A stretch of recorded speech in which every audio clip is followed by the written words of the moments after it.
wasiirka socdaalka waddanka Sweden Johan Forsell ayaa difaacay heshiiska ay la galeen dowladda federaalka Soomaaliya kaasoo dhigayo in qaxootiga ama magangalyo doonayaasha Soomaalida ee waddankaasi Sweden aan looga baahnayn in lagu soo celiyo Soomaaliya.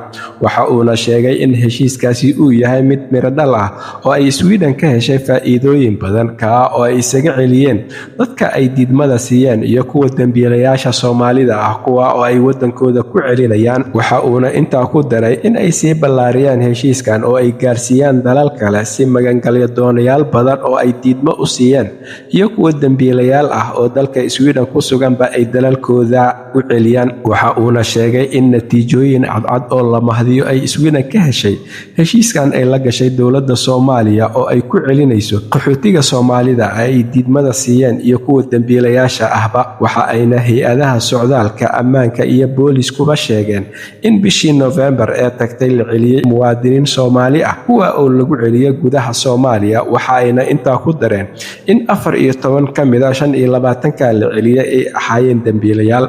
Waxaana lagu soo waramayaa in ay sii kordhayaan tirada dadka Soomaalida ee laga soo celinayo dalka Sweden kuwa oo lagu soo celinayo gudaha Soomaaliya. Heshiiskan ayaa lagu soo waramayaa in uu ku kacayo ilaa 100 milyan oo karoonka Swedishka ah oo uu sheegay wasiirka socdaalka waddanka Sweden in ay ku bixinayaan qaybaha kala duwan ee horumarinta dowladda federaalka ee Soomaaliya. Waxa uuna iska inkiray in dhaqaalaha ay Sweden siinayso dowladda Soomaaliya la musuqmaasuqayo ama meelo aan loogu talagelin ay ku baxayso.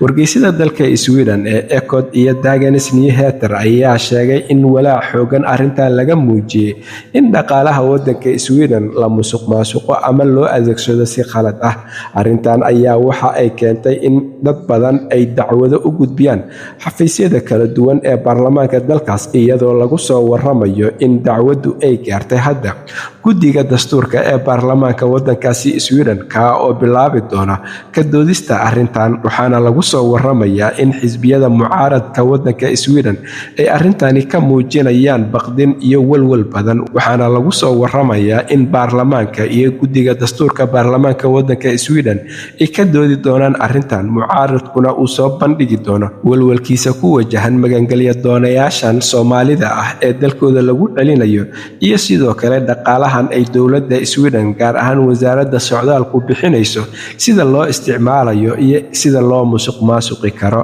Wasiirka socdaalka waddanka Sweden ayaa difaacay heshiiska uu la galay dowladda Soomaaliya. Waxa uuna sheegay in aysan jirin hadda dhaqaale la musuqmaasuqay isaga oo xaqiijiyay in ilaa iyo hadda dhaqaalaha ay siiyeen dowladda Soomaaliya uu ku baxayo sida horumarinta ay ugu talagaleen iyo xafiisyadii loogu talagalay. Wuxuuna sheegay haddii mustaqbalku ay soo baxaan cadeymo iyo daliilo muujinayo in dhaqaalaha ay bixiyeen la musuqmaasuqay ee markaasi qaadan doonaan go'aamo. Dowladda Sweden ayaa waxa ay hadda si aad u dardargelinaysaa soo celinta qaxootiga ama magangalyo doonayaasha Soomaalida ee ku sugan dalkeeda kuwa oo ay siisay diidmo iyo qaar dambiilayaal ah kuwa oo ay sheegtay in ay si isdaba joog ah oo aan kala go' lahayn ugu soo celin doonto dalkooda hooyo ee Soomaaliya. Arrintan ayaa Soomaali badan oo ku nool waddanka Sweden, xisbiyada mucaaradka ee dalkaasi iyo sidoo kale hay'adaha kala duwan ee ka shaqeeya arrimaha bini'aadanimada waxa ay ka muujinayaan walwal iyo walaac xoogan iyaga oo bilaaba olole lagaga soo horjeedo baarlamaanka waddanka Sweden iyo guddigiisa dastuurkana laga filayo in toddobaadyada soo socda ay ka yeeshaan dood kulul oo ku saabsan arrinta kana soo saaraan go'aamo.